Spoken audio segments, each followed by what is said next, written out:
Remington has moved to Georgia.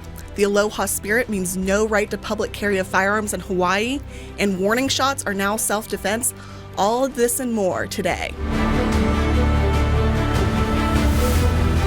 Hello, my name is attorney Rachel Moss, and I am here with attorneys Emma Wittmann and Brittany Huttner.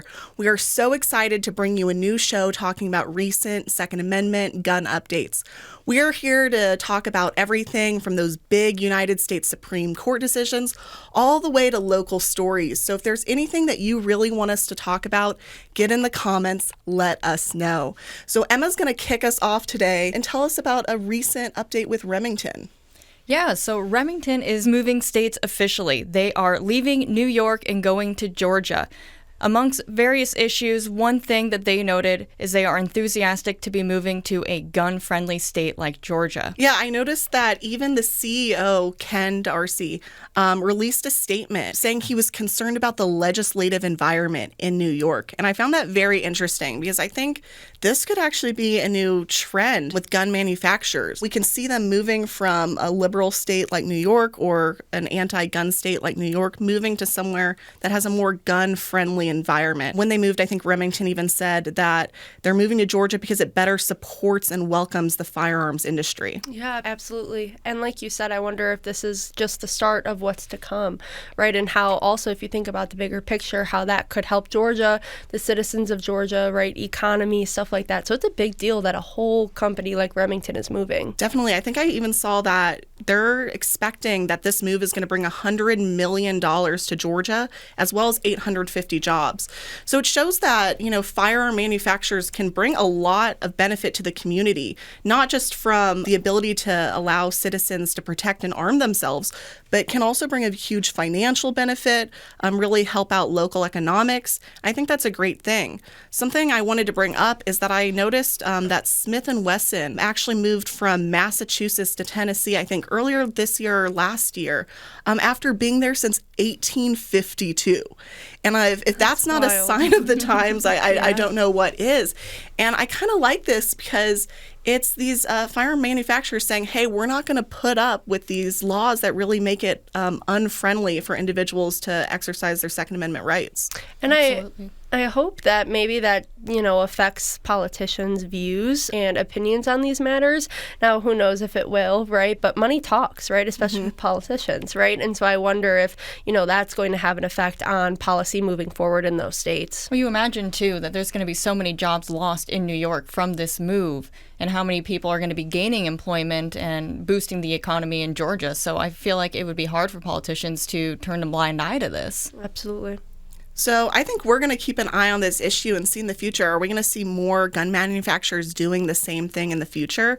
I'm really excited to find out. The next topic we wanted to talk about today was a recent Hawaii Supreme Court decision. And I know this has been huge in the Second Amendment community. So earlier this year, Hawaii came out with a decision finding that Hawaiians do not have the right to carry a firearm in public. And I never thought I would see the day where a state makes that bold of a decision through its Supreme Court. What's crazy is Hawaii's gun provisions are almost identical to the United States Constitution's. That's interesting, and it shows that the power that every state has to make their decisions. Personally, I always love the idea of, state rights, but there are certain rights that are controlled by the United States Constitution, and I think the Second Amendment really falls under that category, where I think a natural interpretation of the Second Amendment is the right to publicly carry. Otherwise, it's really, really watering down that right. Yeah, and Hawaii gun laws were already restrictive to begin with, so this is just further restricting citizens' rights. And you wonder, are people that are passionate two-way individuals, are they going to question whether this is the state they want to reside in? It kind of goes back to the same thing with gun manufacturers moving to more gun-friendly states. Will people decide that this is no longer the state for me because of these changes? Absolutely. In the Hawaii Supreme Court, something that caught a lot of media attention, they actually mentioned that it was the Aloha spirit was one of the reasons why they came to that decision. And I actually thought that was an interesting way to decide case law. And I kind of actually liked that from the perspective that it really does go to the fact that we are a republic, every state has their state's rights and they have their own individual identity as a state. So I thought it was interesting citing something so integral to their state's culture. However, I do not think that that was a significant reason to strip individuals of the full effect of the Second Amendment. So I think this is a decision that we could see maybe be overturned in the future. I'd be surprised if this stands forever. We'll have to see if there's any action taken by the United States Supreme Court in the future regarding this issue. But it's definitely startling to see this happening. Absolutely. And I do think that this is only temporary. Like you said, I do believe that this isn't the end. I'm sure that we will see, updates in the future. In contrast to Hawaii, there are 2 new constitutional carry states, those being South Carolina and Louisiana. Now, I think it's interesting, right, to kind of see one state go so extreme and the other states go so extreme, right? We really have a contrast here. So super exciting for individuals and citizens in South Carolina and Louisiana. Louisiana is not set to actually go into effect until July 4th. I think that's a cool day to, Fantastic put a day. constitutional carry state, July 4th being that, first day. Guess multiple reasons to celebrate that day.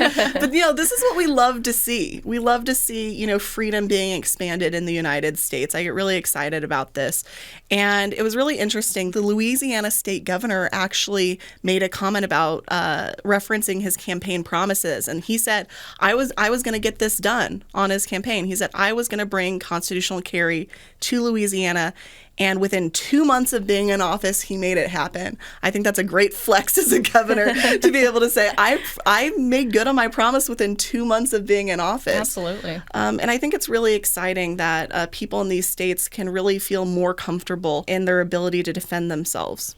Well, even for me, living in Arizona pretty much my whole life, it seems very normal to be able to conceal carry with or without a permit, because in Arizona, you do not need a permit to do that. So to see these other states gain those rights, I think is fantastic. Absolutely.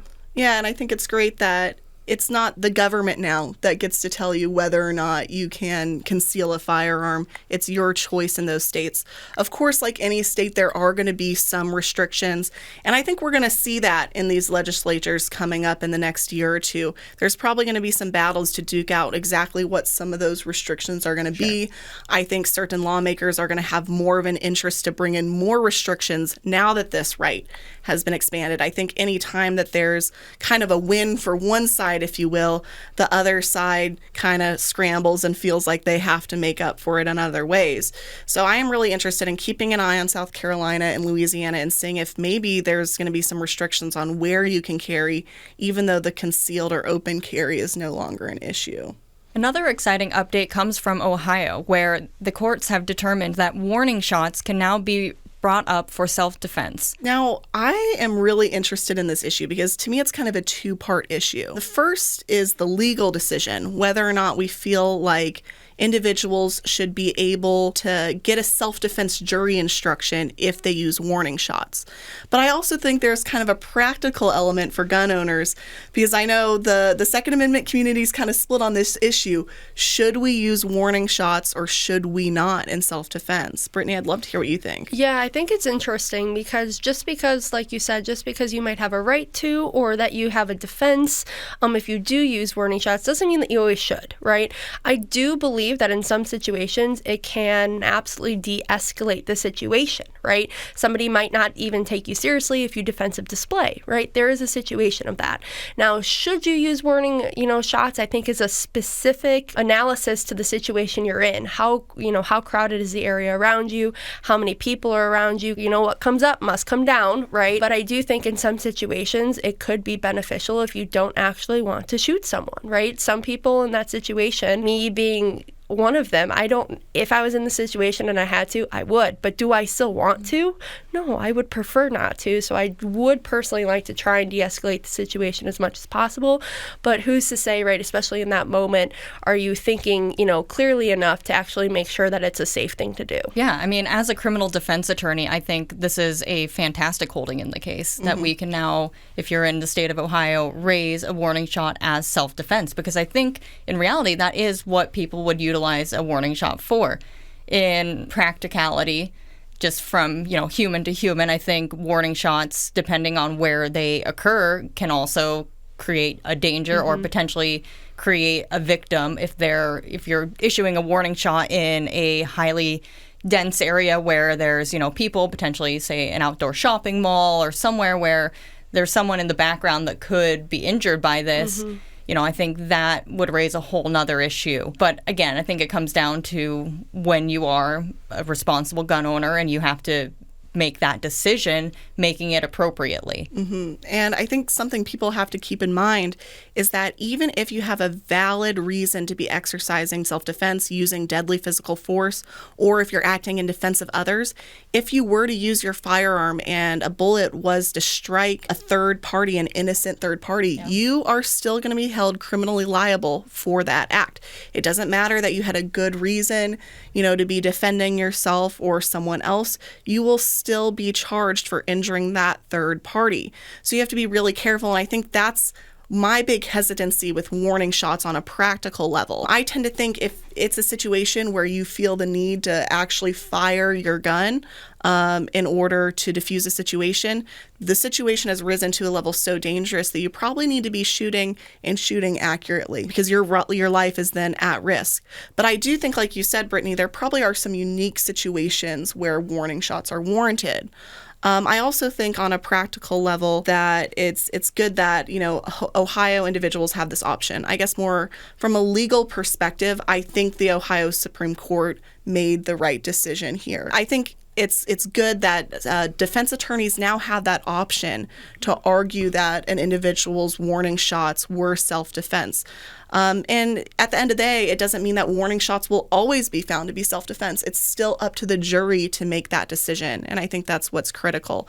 But good news, if you're an AOR member in Ohio and your self-defense situation happens to involve warning shots, that's something that we'll be able to argue in your case. Now, we're not out here advising to use warning shots necessarily, but just know that this is another situation where we have now more ammunition. No pun intended. Or maybe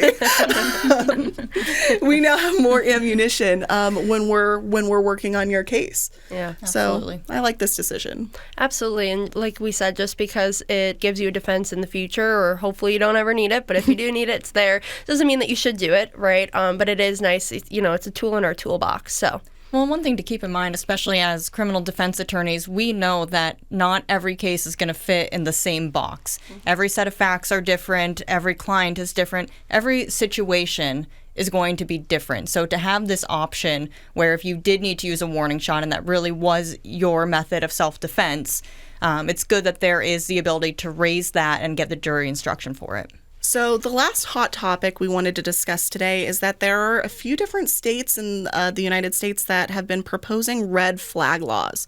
So I think it comes up almost every session in some state in the United States, but recently it was Alabama. Earlier this year, there was House Bill 49 in Alabama that basically proposed that if it was enacted, it would allow courts to issue a 1-year, what they called protective order against someone, and that would require the person that the order was against to surrender their firearms to law enforcement immediately. And it's really interesting because often these red flag laws proposed in different states allow just random individuals, to petition the court. So if I was really concerned about Emma, I could go into court and say, you know what, Judge, Emma shouldn't have firearms. And the judge might agree with me.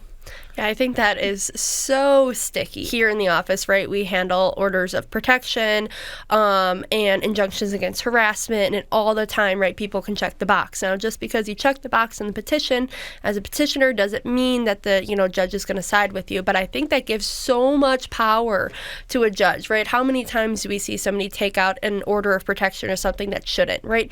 And I know that this is just talking, generally, not specifically an order of protection, but we see that all the time, right? People are mad at somebody.